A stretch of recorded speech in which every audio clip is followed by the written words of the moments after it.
काँग्रेस या दोन्ही पक्षांच्या कडून आपलं सगळ्यांचं स्वागत करतो। येणारी कोल्हापूर महानगरपालिकेची निवडणूक या निवडणुकीच्या संदर्भामध्ये आत्ताची एक बैठक पार पडलेली आहे। त्याच्यामध्ये आमचे दुधवाडकर साहेब हे त्यामध्ये प्रमुखपणे होते, आमची समितीचे मेंबर होते आणि काँग्रेसचे माननीय बंटी साहेब, आमदार असगावकर आणि त्यांचे सगळे प्रतिनिधी होते। त्यांच्या समवेत काही चर्चा झाली आणि आता त्या चर्चेचा उत्तर आणि निर्णय आदरणीय बंटी साहेब आपल्याशी संबोधन करतात। आजच्या या प्रेसला उपस्थित शिवसेनेचे उपनेते दुधवाडकरजी, संजय पवारजी, आमचे आमदार जयंत असगावकर, रवी, त्याचबरोबर सचिन, राजू लाटकर, सुनील मोदी, विशाल, त्याचबरोबर महेश आणि विजयराव देवणेजी, आनंद मानेजी आणि आमचे सर्वच सहकारी। आपल्या सर्वांना माहीत आहे कोल्हापूर महापालिकेची निवडणुकीची रणधुमाळी सुरू आहे आणि गेल्या आचारसंहिता लागल्यापासून या सगळ्या गोष्टी चालू आहेत। गेल्या अर्ध्या दिवसामध्ये शिवसेना उद्धव साहेबांच्या शिवसेनेशी आमची चर्चा, बैठका सातत्यानं चालू होत्या आणि त्या बैठकांचा अंतिम प्रस्ताव घेऊन आज दुधवाडकर साहेबांच्या बरोबर माझी फायनल या ठिकाणी चर्चा झाली आणि आम्ही या कोल्हापूर महापालिकेच्या निवडणुकीमध्ये काँग्रेस आणि शिवसेना म्हणून आमची आघाडी झालेली आहे हे जाहीर करण्यासाठी ही पत्रकार परिषद प्रामुख्यानं त्या ठिकाणी आम्ही घेतलेली आहे। मी आता परत तुमचा प्रश्न येणार म्हणून आधीच सांगतो की राष्ट्रवादीबरोबर पण मी काल तुम्हाला सांगितलं चर्चा केलेली आहे, त्यांना काही सीटचा प्रस्ताव दिलेला आहे, त्यांच्याबरोबर चर्चा माझी अजून चालू आहे। आम आदमी पार्टीबरोबर थोडं मैत्रीपूर्ण लढाई होईल अशी परिस्थिती निर्माण झालेली आहे आणि बाकीच्यांचे घटक पक्ष आहेत इंडिया आघाडीचे, त्यांच्यावरही प्राथमिक आमच्या चर्चा चालू आहे। काँग्रेस पक्ष म्हणून माझा प्रामाणिक प्रयत्न आहे सगळ्यांना बरोबर घेऊन जाण्याचा, कारण की महापालिकेच्या विकासासाठी, या शहराच्या डेव्हलपमेंटसाठी एक आश्वासक पर्याय या धुळल्याच्या राजकारणामध्ये, खड्ड्याच्या राजकारणामध्ये आम्हाला एक आश्वासक पर्याय काँग्रेस शिवसेनेच्या माध्यमातून द्यायचा।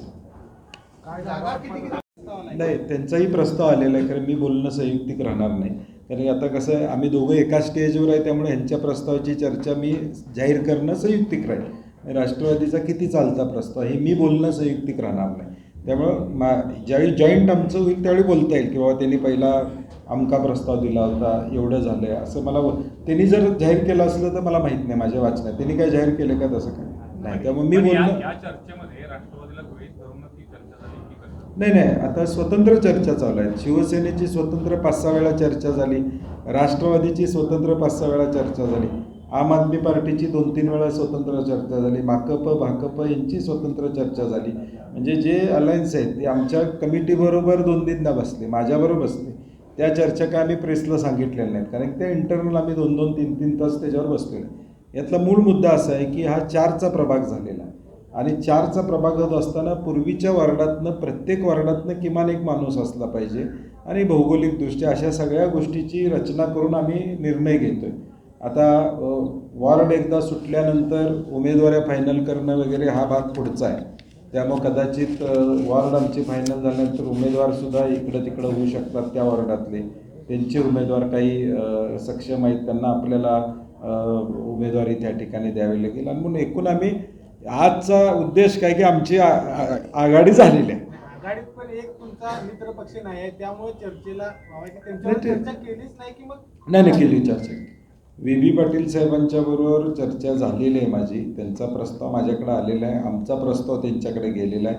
कमिटीबरोबर पण एक प्राथमिक चर्चा 2 वेळा चर्चा कमिटीची पण झालेली आहे, तेव्हा असं नाही की आता वेळ लागतोय ना, काही गोष्टी वेळ लागतात, त्यामुळे होईल ना 5-6 दिवसात। शिवसेनेचं समाधान केलं तसं राष्ट्रवादीचं समाधान झालेलं नाही, माझी इच्छा आहे करायची। नाही, आता ते जागा वाटप 30 तारखेलाच फायनल होईल। AB फॉर्म ज्यावेळी आम्ही देऊ त्यावेळी तुम्हाला कळेल की नेमक्या जागा काँग्रेस 100 शिवसेना 50 असा सभागृह डबल करायचं आहे। याच्यासाठी आदित्य ठाकरे साहेब आणि उद्धव ठाकरे साहेबांना तुमच्याशी बोलावं लागलं, नाही आजच्या परिस्थितीत आमचं एकमत स्थानिक पातळीवरच झालेलं आहे. त्यामुळं आणि हातकणंगले लोकसभेमध्ये काँग्रेसनं शिवसेनेच्या उमेदवाराचा ताकदीनं प्रचार केला होता. कोल्हापूर लोकसभेमध्ये शिवसेनेनं काँग्रेसच्या प्रचाराचा ताकदीनं प्रचार केला होता. विधानसभेला आम्ही सगळेजण एकजुटीनं म्हणजे स्टेजवर बसलेले आम्ही सगळे एकजुटीनं विधानसभेच्या 10 मतदारसंघात ताकदीनं त्या ठिकाणी होतो. परवा नगरपालिका नगरपंचायतलाही काही ठिकाणी आमच्या आघाडी झाली, तिथेही आम्ही ताकदीनं होतो. त्यामुळे आमचं एक नॅचरल अलायन्स कोल्हापूरमध्ये या सगळ्या मंडळींशी आहे. त्या नॅचरल अलायन्समधून हा टप्पा पहिला आमचा पार पडलेला. एका घरात दोन तिकीटं असणार. शिवसेनेनं ताकदीनं प्रचार केला तर शिवसेनेचं मत आहे की पदाधिकाऱ्यांचं वगैरे काँग्रेस तेवढ्या प्रमाणात आम्हाला. दुसऱ्या बाजूला त्याच मूळ शिवसेनेमध्ये केवळ 12 जागांची मागणी होते. आपल्याकडं उमेदवार नाही आहेत का तेवढ्यावर समाधानी नाही, यातला विषय रणजित असा आहे की 33ची मागणी आहे. 33 स्ट्रॉंग उमेदवार शिवसेनेकडे आहेत असं म्हणता येणार नाही की शिवसेनेकडे स्ट्रॉंग उमेदवार नाही आहेत, हे म्हणणं संयुक्तिक राहणार नाही. पण तुम्ही पहिला मुद्दा जो सांगितला 4चा प्रभाग आहे आणि मग 4च्या प्रभागामध्ये तिघांनाही ताकद मिळणं आणि निवडून येणं हे तेवढंच महत्त्वाचं आहे. आणि मग शेवटी विनिंग कॅपॅबिलिटी हा देखील एक क्रायटेरिया आपल्याला लावावा लागेल. आणि म्हणून असं म्हणता येणार नाही शिवसेनेची 33च्या 33 चांगले आणि सक्षम उमेदवार आहेत. एका घरात दोन तिकीटं आपण देणार आहे. नाही, काही ठिकाणी एका घरात 2 तिकीटं जातील. साहेब आता जो शिवसेनेनं प्रस्ताव दिलाय असा वेगळा एक फॉर्म्युला त्यामध्ये स्वीकृत एक नेमकं नाराजी कोणाची आहे, त्याला पुनर्वसन होणार की ते काय नाव फायनल झालंय? शेवटी कसं असते, स्वीकृतचा देखील आकडा आपण बघतो की संख्येवर आधारित त्या गोष्टी निवडणूक आल्यावर होतातच, घडतातच. म्हणजे आता एखाद्या पक्षाची संख्या स्वीकृतसाठी जेवढी झाली तर त्याला मिळतं. आता मागच्याही तुम्ही बघितलं काँग्रेसचे जेवढे होते तेवढे स्वीकृत काँग्रेसला मिळाले, भाजपचे होते तेवढे भाजपला मिळाले, राष्ट्रवादीचे 15 होते त्यांना त्या पद्धतीने मिळाले. ही आकडेवारी शेवटी माझा प्रश्न असा आहे की नाव आत्ताच फायनल झाले की नाही, नाव कसं आहे, स्वीकृतचं नाव कोण फायनल करणार?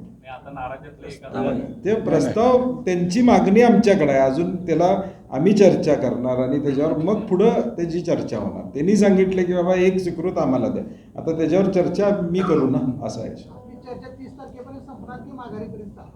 नाही, हे माघारीपर्यंत चालतच असते.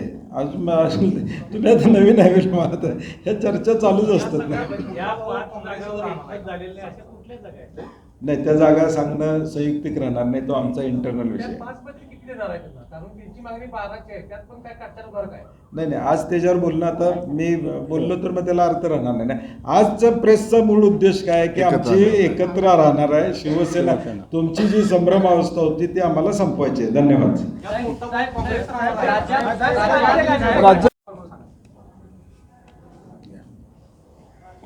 जागेच्या संदर्भात प्राथमिक एक प्रस्ताव 33 जागांचा शिवसेनेनं पहिल्यांदा दिला होता. त्यानंतर आमची कमिटी त्यांची कमिटी असं बसून 16 जागा पुन्हा त्या ठिकाणी निश्चित करण्यात आल्या होत्या. त्यानंतर परत 11 जागांच्यावर आणि 12 जागांच्यावर आणि एक स्वीकृत असा अंतिम प्रस्ताव शिवसेनेचा आमच्याकडं आलेला. 81मध्ये 12 जागा आणि एक स्वीकृत असा अंतिम प्रस्ताव आलेला आहे.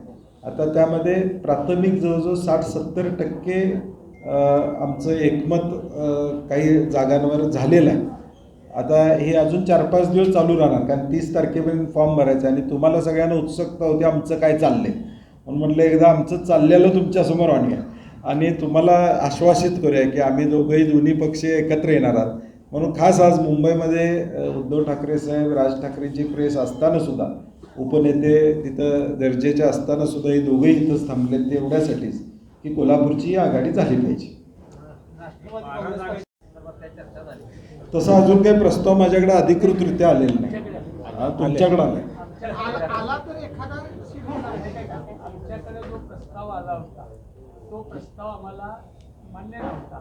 त्यामुळे आम्ही त्यांना असं म्हटलं की तुम्ही वरिष्ठांची चर्चा करा आणि मग हे करा. ते वरिष्ठांना मानलाय त्यांनी प्रस्ताव म्हणजे नेमकं काय दिलं? त्यांनी जागांचा जागांच्या पेक्षा एक वेगळा प्रस्ताव दिला होता, तो आम्ही तुम्हाला नाही सांगू शकतो. साहेब, आम आदमी पार्टीने ज्या जागा मागितल्या होत्या त्यामध्ये त्यांचा असा आरोप आहे की केवळ जागा घेऊ करतायत आणि त्या सुद्धा त्यांच्या पसंतीच्या नाही आहेत, म्हणून आम्ही नाईलाजास्तव यातून बाहेर पडतो, असा अर्थ आहे तुम्ही- का त्यांच्याकडे सक्षम उमेदवार नाही, नाही? त्यांच्याकडे सक्षम उमेदवार आहेत, कारण की उद्या हे सगळी लोक निवडणुकीचं मतदान झाल्यावर सुद्धा मला पाहिजेत. उद्या मला विधानसभा आहे, जिल्हा परिषद आहे, परत लोकसभा आहे, त्यामुळे सगळी हे इंडिया आघाडी मला सांभाळून ठेवायला लागणार आहे.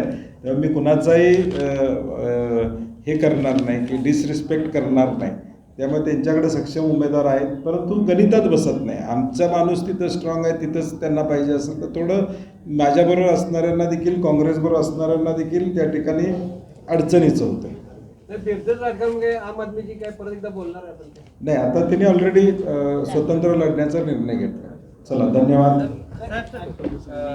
नंतर काँग्रेसने जी काल टॅगलाईन जारी केली किंवा जी घोषित केली त्याची जोरदार चर्चा सोशल मीडियावर रंगलेली आहे. मी दिलेल्या एका कमेंटला उत्तर देताना कृष्णराज महाडिकांनी असं म्हटलेलं आहे की ज्यांनी ही टॅगलाईन केलेली आहे बरेच वर्ष महापालिकेमध्ये तेच त्यांना सध्या सचिन चव्हाण, राजू लटकर उत्तर देतील. मी उत्तर देण्याची आवश्यकता नाही. एक फोटो इथंच उभारून घ्या की. हा? चल. ठीक आहे, भावना प्रत्येक पक्षाच्या असतात की आम्हाला जास्त वाटा पाहिजे, ते गैर नाही. कुठल्याही पक्षाच्या प्रमुखाचं, अध्यक्षाचं प्रत्येकाला वाटतं की माझ्या पक्षाला जास्त जागा, गैर काय नाही ना. आणि शेवटी भांडण कोणाशी निघणार? घरच्याशीच निघणार ना. मी घरचा आहे ना, त्यामुळे माझ्याबरोबरच भांडण होणार ना. त्यामुळे ते काय ते हे होत राहते, त्याचा काय विषय फार आम्ही, कारण की शेवटी मागण्या असते. त्या शिवसेनेवर पण प्रेशर आहे की बाबा एवढ्या जागा मिळाल्या पाहिजेत, आम्ही राबतोय. आम्ही पक्ष फुटला तरी आम्ही उद्धव ठाकरे साहेबांच्याबरोबर राहिलो, त्यांचं काय चुकीचं आहे? म्हणजे पक्ष फुटल्यावर सुद्धा आम्ही ताकदीनं उद्धव ठाकरे साहेबांच्यावर राहिलो, कुठल्याही पैशाच्या आमिषाला आम्ही बळी पडलो नाही. आणि मग आत्ता आम्हाला संधी मिळाली पाहिजे अशी भावना तीव्र असते. आमच्याबरोबर काँग्रेसमध्ये प्रामाणिक राहिलेली माणसं आहेत, त्यांनाही वाटते की आम्ही, आणि प्रॉब्लेम यातला काय, 10 वर्षानं निवडणूक व्हायला. 2020 साली निवडणूक असती तर अर्धी बॅच डिलीट झाली असती, अर्धी बॅच राहिली असती. त्यामुळं हे बॅकलॉग मोठा आहे. साहेब, एका बाजूला महायुतीची जी शिवसेना आहे ती 35 ते 40 यांचं होऊ दे, म्हणजे पत्रकारांना आधी पहिल्या सगळ्यांना नमस्कार. आता बंटी साहेबांनी तुम्हाला सर्व सांगितले. 12 जागा आणि 1 स्वीकृत नगरसेवक, त्यात 7 जागा आमच्या दोघांच्या ह्याच्यामध्ये, म्हणजे आमच्या सगळ्या ह्याच्यामध्ये सर्व एकमत झालेलं आहे. अजून 4-5 सीट आहेत, त्या 4-5 सीटच्याबद्दल मी आणि बंटी साहेब बोललो आहे आणि त्याचा प्रस्ताव आम्ही आदरणीय पक्षप्रमुखांकडे ठेवून तो लवकरात लवकर तिकडनं वरना निर्णय आल्यावर तो सुटेल. आपल्या दोघांचं तर ठरलेलं आहे, मात्र राष्ट्रवादी काँग्रेस शरदचंद्र पवार पक्षाला किती जागा द्यायचं ठरलं? आलेच गेले, आघाडी झाली. हो.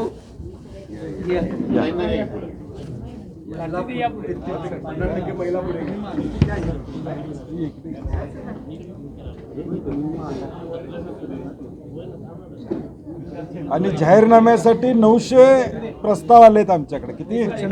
900 सूचना. काँग्रेस शिवसेना आघाडीचा विजय असो. आमचं कसं कोल्हापूर कसं तुम्ही म्हणशीला तसं. अशाच नवनवीन अपडेट्ससाठी डिजिटल कोल्हापूर चॅनेलला सबस्क्राईब करायला विसरू नका.